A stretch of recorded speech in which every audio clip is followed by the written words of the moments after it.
Prečo ste sa rozhodli podnikať? Podnikať som sa rozhodol pred 3,5 rokmi s mojím bratom. Začali sme vyrábať jablkový cider ako jedný z prvých na Slovensku. Chceli sme si dokázať, že na to máme a už počas školy sme založili vlastnú firmu. Podnikať som sa rozhodol aj preto, aby som si dokázal, že podnikanie je pre mňa a dokázal som to, že viem manažovať firmu, ktorá dokáže rásť. S akými problémami ste sa stretli pri podnikaní a zároveň čo by uľahčilo vaše podnikanie?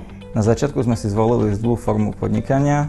Založili sme firmu ako živnosť, čo sa časom ukázalo ako nie najlepšie riešenie.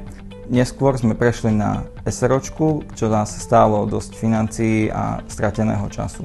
Určite by nám pomohlo, ak by sme na jednom mieste mali veľa informácií o začatí podnikania a na základe týchto informácií by sme sa vedeli rozhodnúť, akú formu podnikania zvoliť na začiatok.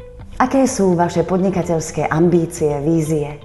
Naše aktuálne podnikateľské ambície sú nastaviť firmu, aby rástla, exportovať do zahraničia, rásť na slovenskom trhu, mať dosť zaujímavé portfólio pre našich konzumentov, aby boli spokojní a kupovali naše produkty. Do budúcna by sme chceli postaviť veľkú rodinnú firmu, kde budú všetci šťastní.